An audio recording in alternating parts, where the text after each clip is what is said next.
প্রিয় দর্শক, আসসালামু আলাইকুম। গ্রামীণ অর্থনীতিতে সুবাতাস দিচ্ছে ভুট্টা চাষ। সচ্ছলতার স্বপ্ন নিয়ে ভুট্টা চাষে ঝুঁকছে মিঠাপুকুর উপজেলার প্রান্তিক কৃষকরা। কৃষকরা বলছেন, তেল, সার ও কীটনাশকের দাম বাড়ায় উৎপাদন খরচ বাড়লেও ধান কিংবা অন্যান্য ফসলের চেয়ে ভুট্টা চাষে খরচ কম। আমরা মূলত মিঠাপুকুর উপজেলার পশ্চিম প্রান্তে আছি। এখানে আমরা ধান ভুট্টা দুটোই করি, তবে দেখা যাচ্ছে ধানের চেয়ে ভুট্টাতেই মোটামুটি প্রফিট বেশি।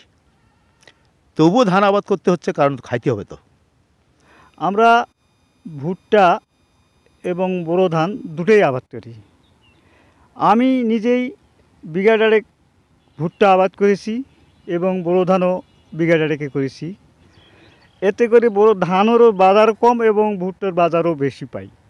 এতে আমাদের ভুট্টাতে অবশ্য প্রফিট হয়, কিন্তু বোরো ধানও আবাদ করা লাগে, আমাদের নিজেও খাওয়া লাগে, সবাইকে প্রয়োজন। এই জন্য আমরা হয়তো বোরো ধানও আবাদ করি। আমি 1 বিঘা মাটিতে ভুট্টা আবাদ করছি। ভুট্টা লাগাচ্ছি ৭০-২০। এখানে আমার খরচ আছে ১৫,০০০ টাকা, ফলন হতে পারে 50 মণ। আমি একজন ব্যবসায়ী, ধান ব্যবসায়ী বা ভুট্টা ব্যবসায়ী, কেনাকাটা করি।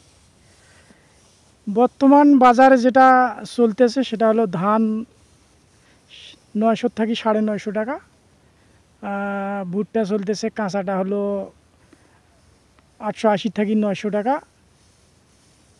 আর সম্ভাবনা আছে ধান ভুট্টা দুটোরই দাম বাড়বে, এটাই সম্ভাবনা। এবারের অনাবৃষ্টির কারণে ধান ভুট্টা দুটোই কিছুটা ক্ষতিগ্রস্ত। সেচ ঠিক মতো হয়নি অনাবৃষ্টির কারণে, যে কারণে উৎপাদনে কিছুটা ঘাটতি হয়ে গেছে। তবে ধান এবং ভুট্টার দামের ক্ষেত্রে বলা যায়, ধান মোটামুটি ৯৫০ টাকা মণ চলছে, আর ভুট্টা শুকনাটা হচ্ছে ১১০০ টাকা, আর যারা কাঁচা বিক্রি করতেছে মোটামুটি ৮৮০ টাকা থেকে ৯০০ টাকা এর ভিতরে। তবে দেখা যাচ্ছে ধানের চেয়ে ভুট্টাতেই মোটামুটি প্রফিট বেশি। তবুও ধান আবাদ করতে হচ্ছে, কারণ খাইতে হবে তো, যে কারণে ধানটা আবশ্যকীয় আবাদটা।